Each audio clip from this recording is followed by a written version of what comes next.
Assalamualaikum geng, welcome back to my channel. Oke geng, hari ini aku mau buat satu topik cerita pengalaman aku bersama dengan YouTube.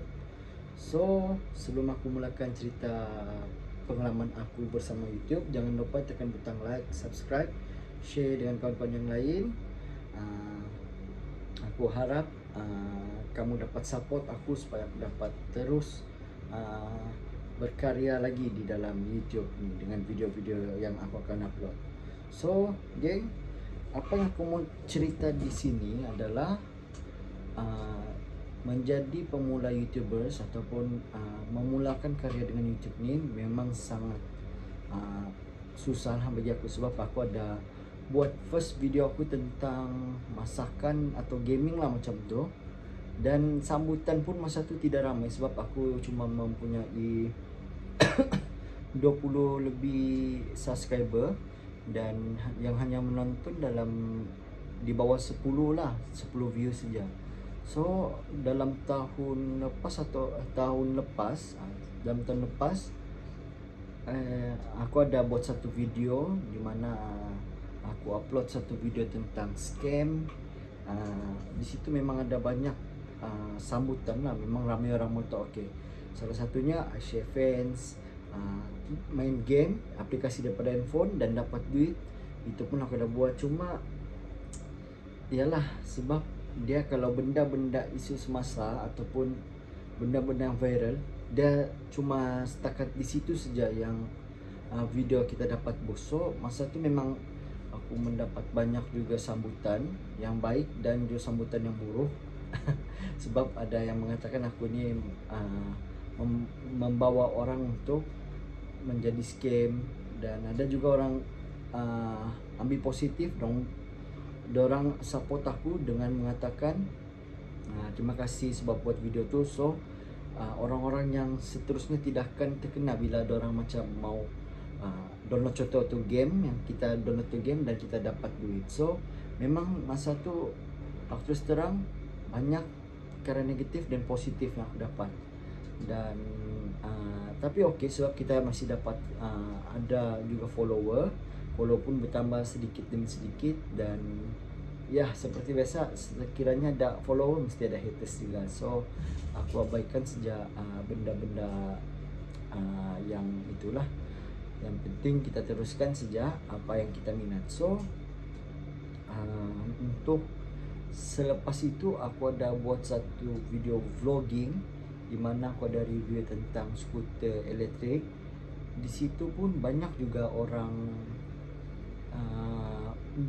berminat dengan video aku, sebab masa tu musim PKP, memang ramai orang mau membawa satu motosikal yang tidak menggunakan petrol, dia hanya menggunakan bateri. So di situ pun aku mendapat banyak sambutan di komen, like, ada yang sampai WhatsApp aku untuk menceritakan dengan lebih detail lah. So ada yang aku dapat jawab, aku jawab. Ada yang dapat jawab, aku dapat jawab. Dan ada yang minta buat video balik, aku tidak dapat buat sebab ialah sekarang pun musim PKP, aku tidak berapa banyak keluar. Tapi insyaAllah lepas ni aku akan aktif balik semula lah, tapi dengan video yang mungkin lain daripada yang sebelum-sebelum ni lah. So bagi aku memang sangat mencabar untuk YouTube, untuk menjadi YouTubers ni. Sekarang lagi pada tahun 2021 ada syarat baru untuk menjadi YouTubers, di mana ada 4 syarat. Aku lupa apa 2 syarat, tapi yang pertama adalah 1000 subscriber dan 4000 jam tayang. Dan 2 tu aku kurang pasti apa tu, tapi insyaAllah kalau ada yang tahu, cuba tulis di ruangan komen di bawah. Dan nanti aku cuba juga untuk kaji apa tu 2 lah. Dan buat masa sekarang pun subscriber aku dalam 950, dan jam tayang aku, watch time hour, sudah limpas lah. Cuma aku memerlukan 50 orang subscriber lagi. So aku minta bantuan dengan kamu semua untuk sentiasa support aku, so dapat berkarya lagi di bidang YouTube ni. Jadi ambil masa setahun juga untuk aku mau mencapai 50 orang YouTubers yang baki itu lagi. Tapi tidak apa, aku pun buatnya untuk for fun, sebab aku masih ada bisnis kereta sewa. Dan ini YouTube-nya aku cuma buat untuk suka-suka, ada gaji, ada tidak gaji, tidak. Tapi buat masa sekarang aku punya YouTube belum dimonetize, so aku belum dapat lagi tuh gaji daripada YouTube lah. So insyaallah mana tahu ada 50 orang lagi yang tengah tengok ni, cuba subscribe, bantu aku, mana tahu aku dapat gaji daripada YouTube. So itu saja daripada aku, pengalaman aku bersama dengan YouTube. Aku nak mau cerita panjang sebab aku rasa kalau kamu pun belum lagi dapat monetize, memang kamu akan rasa jugalah, sebab kita ni bukan orang-orang yang terkenal. So kita bukan influencer.